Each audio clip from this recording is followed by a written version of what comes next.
Euthanasia is another issue sure to arouse strong local debate, and South Australia looks closer than ever before to what pro-euthanasia campaigners believe is a breakthrough in the divisive issue.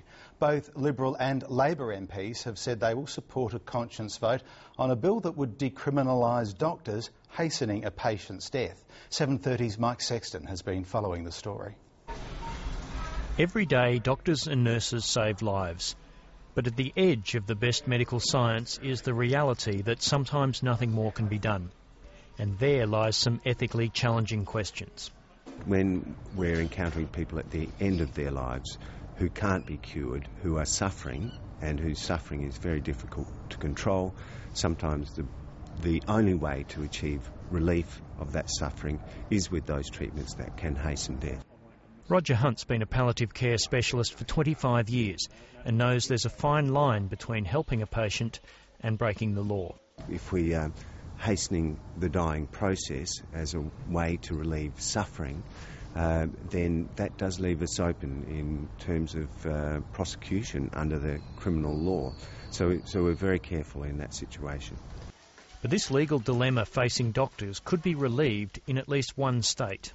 It was obvious to me that doctors, both in the palliative care and general practitioners, were saying that they needed to have a defence for practice that they already take place. So I think, it means that, things are more out in the open. South Australian Labor backbencher Stephanie Key has introduced a bill that provides legal protection for doctors whose work hastens a patient's death. And in doing so, she's reignited the debate over voluntary euthanasia. Surveys have shown that doctors are acceding to patients' requests for assistance to die in face of unrelievable suffering, and doctors should be able to follow their duty of care. They should have that legal protection in following their duty of care to relieve suffering. I think that this current bill that we're looking at in South Australia is probably one of the most dangerous I've ever seen. Paul Russell heads an online network called Hope that bluntly opposes any moves to legalise euthanasia. He argues that while the proposed legislation offers protection to doctors, there's nothing for patients. It abandons, in my opinion, the aged to the vulnerable, the disabled and the voiceless to the whims of a doctor who may well be bent on seeing them die.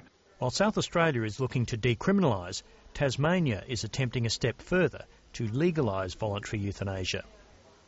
I have watched polling over the years which has consistently shown the vast majority of people in the community want some form of dying with dignity legislation. The Tasmanian and South Australian proposals are the latest skirmish in a nationwide battle over euthanasia. Since 1995, when the Northern Territory briefly legalised the practice, only to be overruled by the Commonwealth, there have been more than a dozen attempts in various states and territories, all of which have failed. My concern from that experience is the extent to which the debate does become adversarial and politicised rather than being a genuine debate with that common ground and that common good.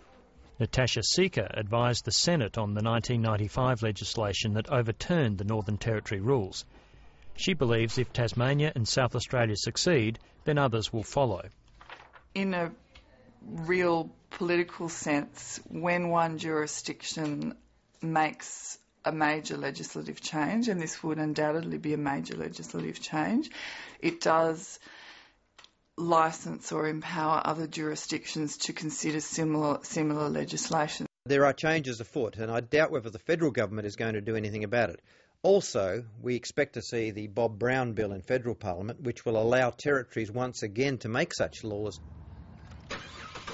Prominent pro-euthanasia activist Philip Nitschke's been in Adelaide and Hobart scouting for possible sites to set up clinics. He believes even if laws are changed, doctors and patients will need specialist advice and counselling. The idea that a GP can at a certain point suddenly, when the patient asks, say, yes, sure, I'll help you die, and write out a prescription for lethal barbiturates is naive. There's much more to it than that, and as I said, we learnt these lessons in the north, and we shouldn't repeat the same mistakes down here. Killing people is not something that doctors are trained to do. And once we include that into their work structure, if you like, I think it definitely changes things. It changes the way they will view patient care, and it changes the way patients will view medical professionals. The South Australian bill will continue its journey through the Parliament this month, with the Tasmanian legislation likely later in the year. The developments will be watched keenly by both sides of an emotional debate that shows no sign of going away. I do think it would be to everyone's benefit if we talked more openly about death and we're all more aware of what actually happens at the end of life.